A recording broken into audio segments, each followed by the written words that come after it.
महाराज जी प्रणाम। महाराज जी, जैसे अभी आपने शिव कथा करी थी तो आप शिव जी के बारे में एक जिक्र कर रहे थे कि एक लोटा जल सभी समस्याओं का हल। तो शिवलिंग पे जल चढ़ाने का महत्व क्या है और जल ही सबसे सर्वश्रेष्ठ है क्या जल चढ़ाने के लिए? क्योंकि हम बहुत विधियों द्वारा शिवलिंग की उपासना करते हैं, तो सबसे ज़्यादा सर्वश्रेष्ठ क्या है उसके बारे में आज हमें जो है इस ज्ञान का, इस प्रश्न का उत्तर दीजिए। जय हो, कल्याण हो। और सभी श्रोताओं को मेरा प्यार भरा नमस्कार। ओम नमः शिवाय, ओम नमः शिवाय, ओम नमः शिवाय। आपने पूछा कि शंकर जी में जल क्यों चढ़ाया जाता है, तो इसका उत्तर देने की मैं जो है कोशिश करता हूँ कि एक बार देवताओं ने और असुरों ने जो है समुद्र मंथन किया था। क्योंकि जब बार बार जो है असुर ताकतवर होते जा रहे थे और देवता जो है की शक्ति जो है ह्रास हो रही थी, तब वे भगवान विष्णु के पास गए और उन्होंने भगवान विष्णु से कहा कि हे प्रभु, दैत्य दिन प्रतिदिन जो है शक्तिवान होते जा रहे हैं और हम लोग दिन भर जो है दिन प्रतिदिन कमज़ोर होते जा रहे हैं, कृपया हमारी सहायता कीजिए। तब भगवान विष्णु ने कहा कि तुम दैत्यों के पास जाओ और उनको जो है कहो कि समुद्र मंथन करते हैं। उस समुद्र मंथन में जो पदार्थ निकलेंगे, जो मूल्यवान वस्तुएं निकलेंगे, उसे हम आपस में बांट लेंगे। तो देवता कहने लगे कि हम उन्हें किस प्रकार मनाएं। तो भगवान विष्णु ने उनको एक कथा सुनाई कि एक पिटारे में एक सर्प बंद हुआ और उसके साथ में एक चूहा भी जो है उसके अंदर बंद हो गया। अब सर्प का आहार तो चूहा होता है, लेकिन सर्प यहाँ जो है चूहे के साथ में खेल खेलता है कि तुम जो है इस पिटारे को काटो, इसमें छेद करो और फिर हम दोनों बाहर निकल जाएंगे। तो चूहे ने जो है वो पेटी काटनी शुरू करी, छेद किया। जैसे ही उसने छेद किया, सर्प उसको निगल करके उस रास्ते से बाहर निकल गया। तो भगवान विष्णु ने देवताओं से कहा कि तुम इसी प्रकार अपनी मधुर वाणी से देवताओं को प्रलोभन दो।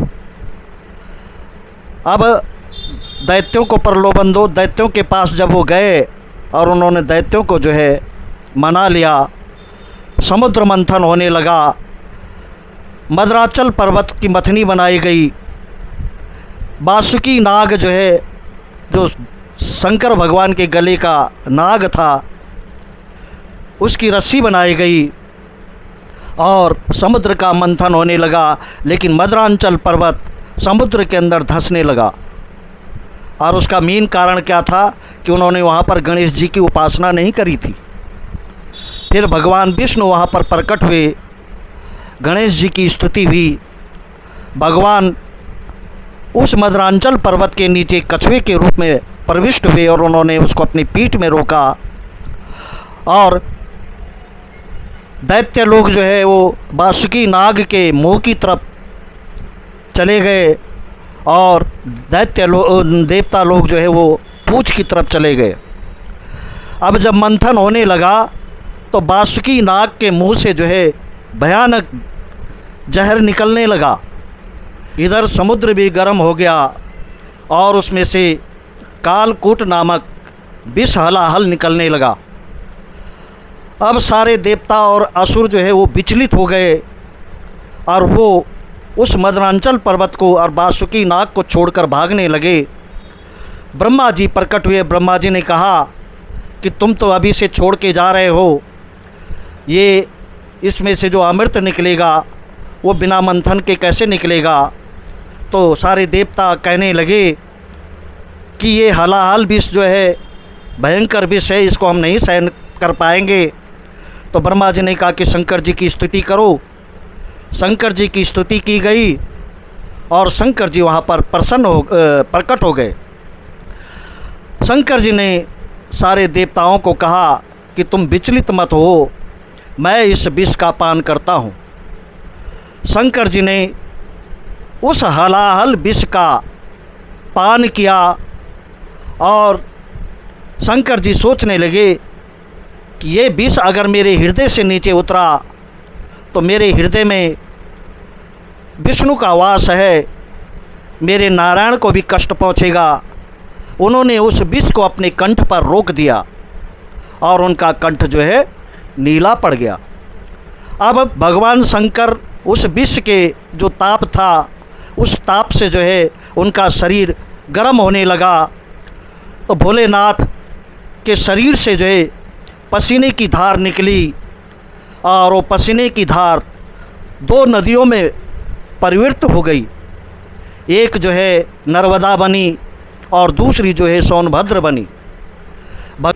अब जब वो नदियाँ जो है में परिवर्तित हो गई तो ब्रह्मा जी ने जो है सारे देवताओं से कहा कि शंकर जी ने तुम्हारे लिए जो है विष का पान किया है, अब तुम्हारा भी फर्ज बनता है कि तुम शंकर जी के ऊपर जो है जिससे जो बनता है वो जल चढ़ाओ। तो किसी ने अपने अपने जो है जो पात्र उनके पास थे उससे शंकर जी के ऊपर जो है जल चढ़ाना आरंभ किया। थोड़ा बहुत संतोष तो जो है शंकर जी को हुआ, थोड़ा बहुत आराम तो हुआ, लेकिन पूर्ण तरफ से जो है ये समस्या का समाधान नहीं हुआ। तो शंकर जी वहाँ से उठ करके नीलकंठ जो है में आ गए और गंगा के किनारे जब वो बैठे तो गंगा की लहरों की जो हवा थी, मंद मंद जो है पवन जो चली, वो शंकर जी की शरीर का स्पर्श करने लगी, जिससे शंकर जी जो है धीरे धीरे जो है उनको आराम मिलने लगा। और देवता भी वहाँ पहुँचे और उन्होंने भी गंगा जल लिया और गंगा जल ले जा करके शंकर जी के ऊपर जो है जल चढ़ाया। तो यहाँ पर ब्रह्मा जी ने कहा कि हे देवताओं, शंकर जी जो है जल से ही प्रसन्न होते हैं, क्योंकि जलधारा प्रिय शिवा, शिव को जो है जलधारा पसंद है। और जलधारा से होता क्या है, प्रसन्नाननम नीलकंठम दयालम। शंकर जी जो है उस जल से बहुत प्रसन्न होते हैं। और इसीलिए मैं बार बार जो है शिव कथा में कह रहा था कि एक लोटा जल सारी समस्या का हल। ये जल का महत्व है। और लिंग अर्चन, ये जो है शंकर जी की जब ज्योतिर्लिंग प्रकट हुई थी तब उनका लिंग स्वरूप जो है प्रकट हुआ था और तब से फिर जो है लिंग स्वरूप की पूजा होने लगी और उसमें जल का महत्व जो है बढ़ गया। ये हुई जो है शंकर जी में जल चढ़ाने की जो है क्रिया। अब आगे कुछ पूछना है? महाराज जी, आप बता रहे थे कि जैसे हमारे पास और भी विधियां होती है शिवलिंग की, हम जब पूजा करते हैं पंचामृत से भी करते हैं, दूध से भी करते हैं, दही से भी करते हैं और उसमें हम शहद से भी करते हैं। तो इन विधियों में सबसे सर्वश्रेष्ठ विधि क्या है? और जब जल्दी सबसे सर्वश्रेष्ठ था तो ये चीज़ें कहाँ से आई? क्या ये चीज़ें बाद में आई है, उससे पहले जल से ही पूजा होती थी? ये चीज़ें कहाँ से आई है, ये मेरा एक प्रश्न है। देखो, ऐसा है कि शंकर जी के मंदिर में यदि आप रोज़ जो है जाते हैं तो जल क्रिया से ही शंकर जी प्रसन्न हो जाते हैं।